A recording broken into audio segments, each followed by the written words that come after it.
Une nouvelle semaine, de nouvelles actualités. Bienvenue à la une. À Mwenga, les troupes burundaises engagées aux côtés des FARDC contre la FC-23 se sont retirées des lignes de front et se repositionnent près de Kamituga alors que le FARDC reste silencieuse sur ses retraits. Des affrontements violents ont éclaté ce lundi matin entre les combattants de la FC-23 et les miliciens Wazalendo dans la cité de Nyabiondo située dans les secteurs Osso-Banyungu en territoire de Massissi au nord Kivu dans l'est de la République démocratique du Congo. C'est tout pour les sommaires de l'actualité du jour, messieurs, dames. Après cette virgule, les détails.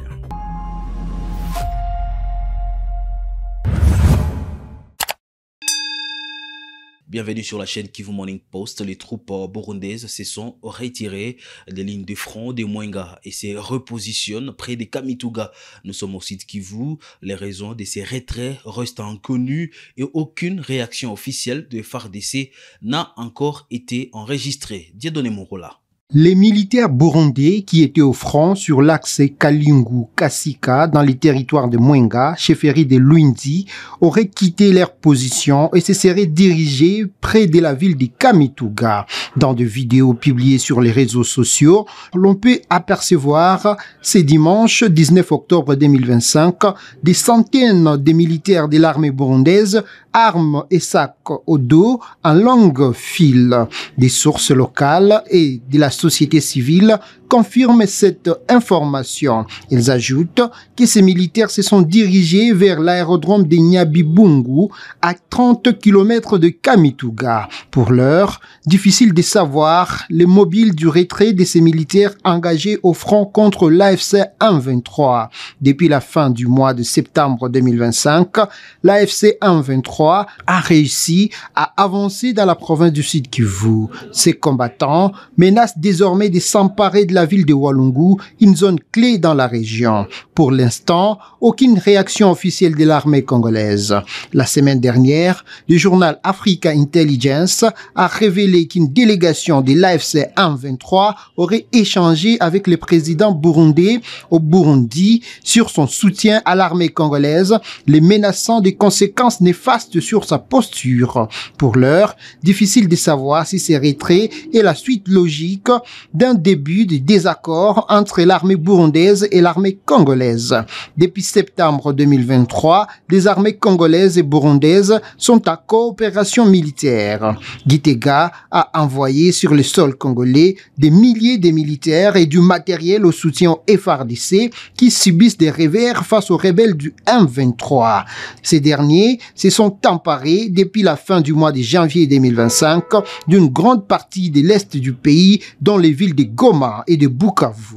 Le commandant du secteur opérationnel Sokola 2 Nord, en tournée d'inspection dans plusieurs localités du territoire de Chabunda au site Kivu, a formellement démenti les rumeurs faisant état d'une incursion des combattants de la FC-23 dans cette région. Fiston Issimami. Selon lui, toutes les positions des FARDC sont solides et bien tenues, notamment dans la chefferie des Bakissi, voisine du territoire de Walungu, où la FC-23 est actif.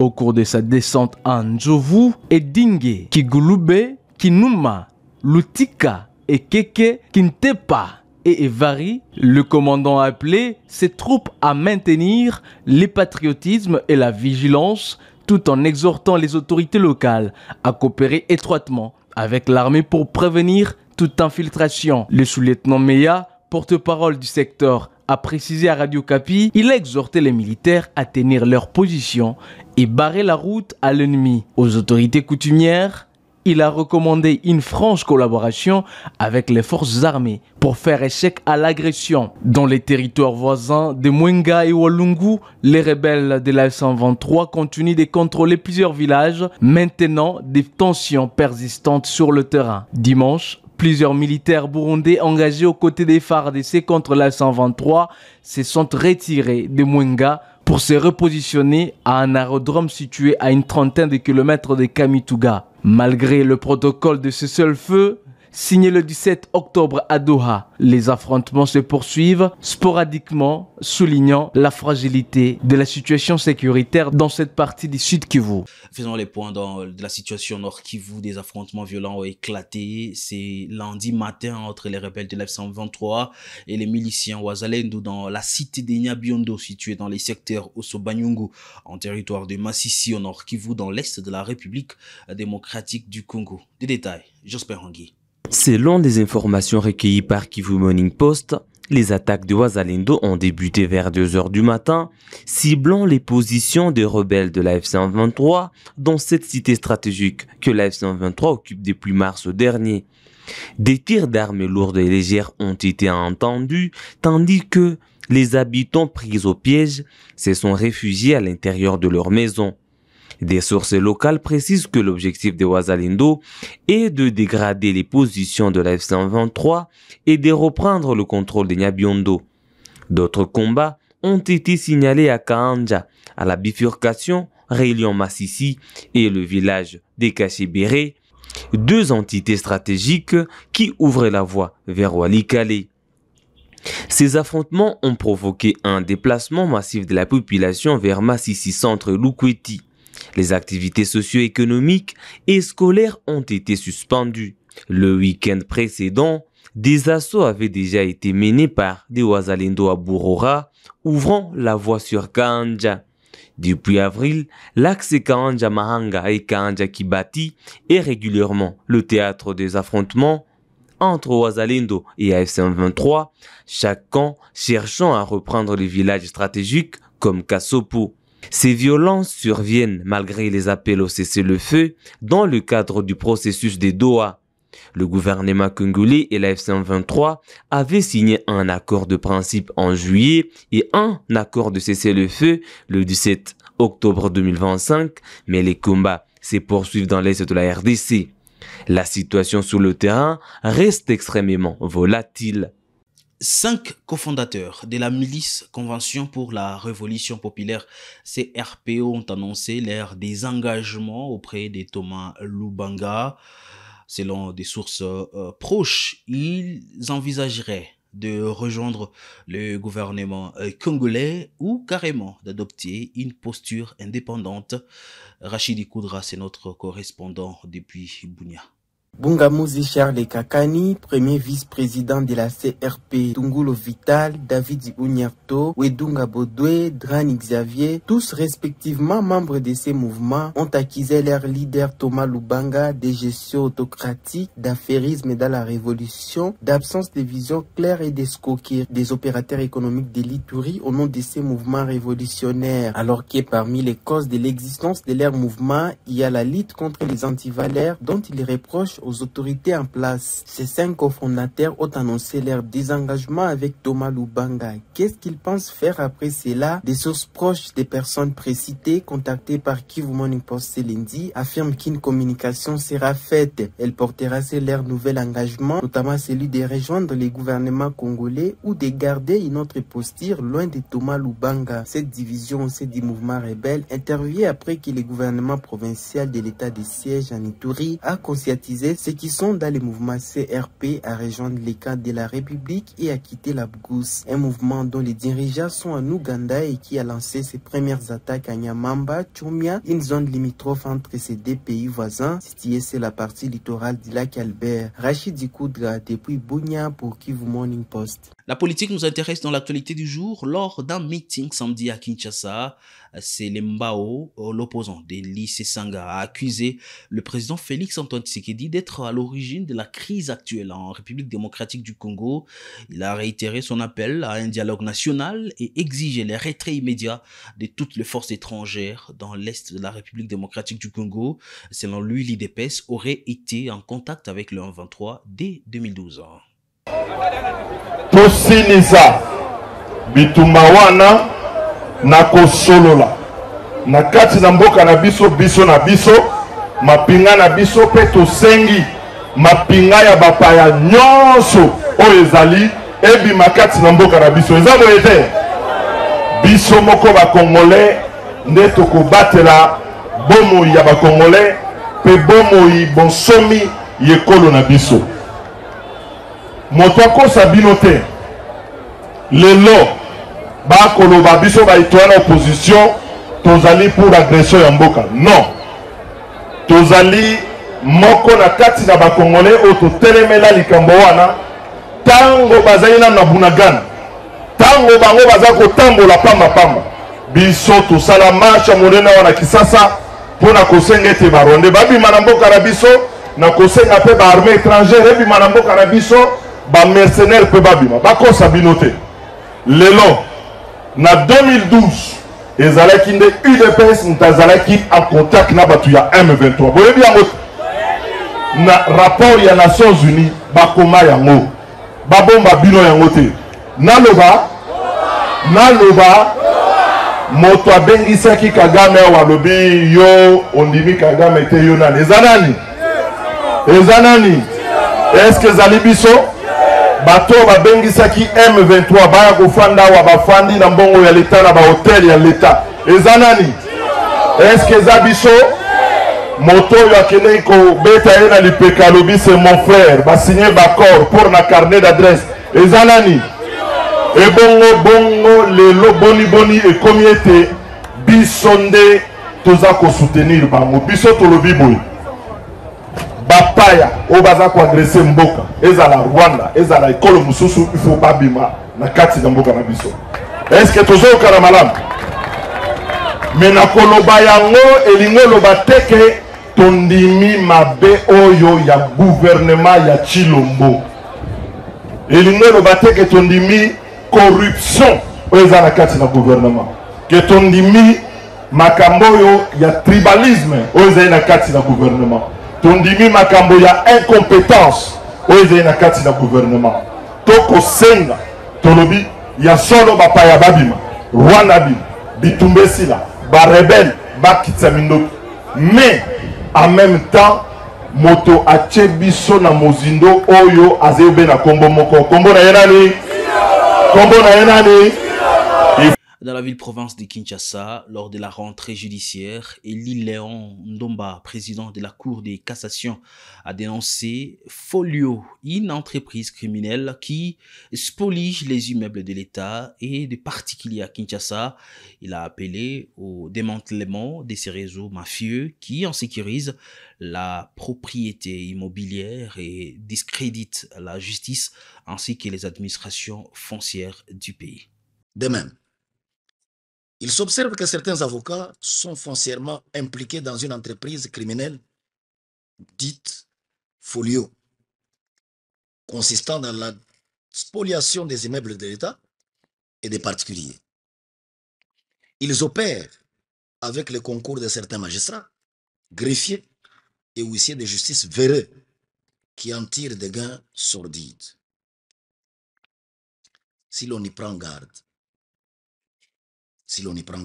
disais-je, ces réseaux risquent de s'intensifier jusqu'à atteindre certains élus du peuple, parmi lesquels ils tentent déjà de recruter des porte-paroles ou des porteurs de questions orales avec débat.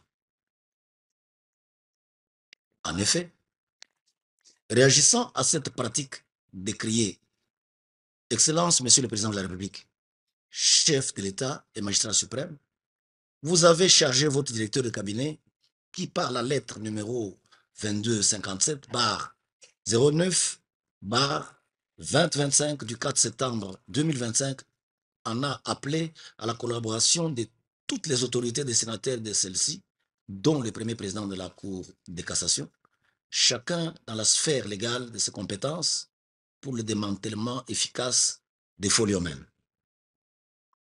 Il en est de même de la lettre numéro K-PM-DIRCA-ASS-AKD-2025-2802 du 5 septembre 2025 par laquelle Madame la Première ministre, sous la plume de son directeur de cabinet, a encouragé toutes les autorités à procéder à toutes les diligences aux fins du démantèlement de ces réseaux mafieux qui insécurisent la propriété immobilière et jettent un discrédit total tant sur les administrations foncières et immobilières que sur la justice de notre pays. La ministre des Affaires sociales, Eve Bazaïba, est arrivée dimanche à Matadi, dans la province du Congo central, pour se rendre au chevet de victimes des récentes pluies diluviennes. Elle s'est rendue dans les territoires des Lukula et Tchela afin de superviser l'assistance humanitaire fournie par le gouvernement congolais. La visite vise à évaluer le besoin des populations touchées et à renforcer l'aide d'urgence mise en place par les autorités nationales. C'est à 23h30, c'est dimanche 19 octobre 2025, que la ministre d'État, ministre des Affaires sociales, Action humanitaire et Solidarité nationale, Eve Bazaïba Massoudi, a foulé le sol de la ville portuaire de Matadi, chef-lieu de la province du Congo central. Accompagnée d'une délégation venue de Kinshasa, elle entame une mission humanitaire dans une province récemment meurtrie par des intempéries d'une rare violence. À peine installée, la ministre d'État a réuni son équipe pour un briefing stratégique. Objectif, affiner l'agenda d'une mission de terrain tournée vers l'urgence sociale. Elle entend apporter réconfort, sourire et espoir aux habitants de Lukula et Tchela, deux territoires gravement touchés par les dernières pluies diluviennes. J'ai un ordre de mission signé par Son Excellence Madame la Première ministre pour venir vivre la situation qui s'était passée il y a quelques mois dans deux territoires, essentiellement à Lukula et Tchela, où il y a eu des pluies diluviennes qui ont mis plusieurs ménages dans une situation difficile. Il y a des maisons qui se sont écroulées. Et puis, il y a des lits de rivières qui ont débordé. Ça a causé beaucoup de problèmes. Il y a environ 363 ménages, si ma mémoire est bonne, à Lukula, sont dans la rue, dont à la Belle Étoile depuis quelques mois. Et parmi lesquels vous avez des personnes vivant avec handicap et aussi des personnes de troisième âge. Donc, qui rentrent dans mes attributions. Et à Lukula, il y a aussi une soixantaine de familles qui ont vécu la même situation. Comme je l'ai dit toujours, je suis chargé au nom du chef de l'État, au nom de la Première ministre, de donner le sourire, le réconfort et l'espoir à toutes les personnes sinistrées, à des personnes qui sont dans des situations difficiles. Soucieuse de réponses efficaces aux besoins, la ministre d'État, Eve Bazaïba, prévoit de rencontrer le médecin chef des zones de Lukula et Tchela. Ensemble, ils établiront les priorités sanitaires et sociales. La délégation annonce également une mesure pragmatique, acheter localement le bien de première nécessité, une stratégie pour accélérer l'aide et soutenir l'économie sociale, selon le secrétaire général aux actions humanitaires. À Matadi, la ministre rencontrera aussi les divisions provinciales des affaires sociales, actions humanitaires et solidarité nationale. Ces échanges visent à renforcer la coordination entre l'administration centrale et les services déconcentrés. Cette mission s'inscrit dans la vision du gouvernement dirigé par la première ministre Judith Suminwa et dans les cadres des engagements du président de la République, Félix Antoine Tshisekedi Tshilombo, pour une solidarité nationale renforcée. Le message de la ministre d'État, ministre des Affaires sociales, Action humanitaire et solidarité nationale est sans équivoque. Réconfort, sourire et espoir à celles et ceux que les pluies ont laissés sans rien. Un signal fort envoyé aux sinistrés du Congo central par le gouvernement. Le vice-premier ministre et ministre de l'Intérieur, Sécurité et Affaires coutumières, Chabani Louko, a reçu les bureaux de l'Assemblée provinciale du Congo et le gouverneur Willy Bitisila. Cette rencontre fait suite à une pétition d'élus provinciaux contre certains membres du bureau, notamment le président et le questeur. Le VPM a appelé au dialogue permanent pour préserver la stabilité des institutions provinciales dans cette partie de la République démocratique du Congo. Le vice-premier ministre, ministre de l'Intérieur, Sécurité, Décentralisation et Affaires coutumières, Chabani Louko Biango Jacquemin, a reçu ce samedi 18 octobre les membres du bureau de l'Assemblée provinciale du Congo, ainsi que le gouverneur de cette province, Willy Bitisila. Au centre des échanges, la pétition initiée par quelques députés provinciaux du Congo contre certains membres du bureau, notamment le président et les questeurs. Le vice-premier ministre Chabani a d'abord échangé avec les membres du bureau de l'organe délibérant, à qui il a recommandé de privilégier un dialogue permanent avec les députés provinciaux afin de résoudre les différends existants dans un esprit de responsabilité et de cohésion institutionnelle. L'autorité nous a écoutés attentivement et il nous a prodigué des conseils. Et nous nous sommes dit, est-il que nous avons commencé la procédure, nous sommes une famille, on a privilégié la paix sociale. Il ne fallait pas qu'on puisse brûler notre propre case. On s'est décidé de travailler ensemble pour atterrir en douceur.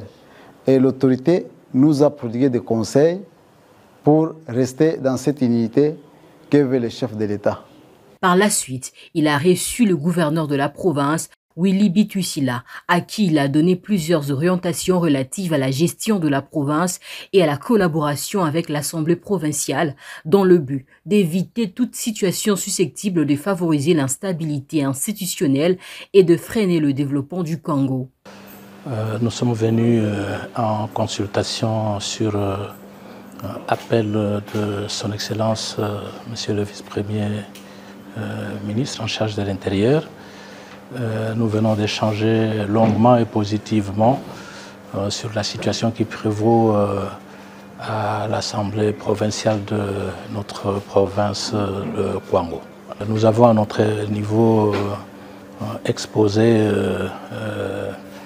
la situation et maintenant, évidemment, nous laissons le temps à son Excellence, Monsieur le vice-premier ministre, pour pouvoir voir dans quelle mesure la situation qui prévaut dans le Kwango pourra être décantée. Le vice-premier ministre a par ailleurs souligné que toute initiative légale entreprise par les députés provinciaux devrait tenir compte des impératifs sécuritaires de la province.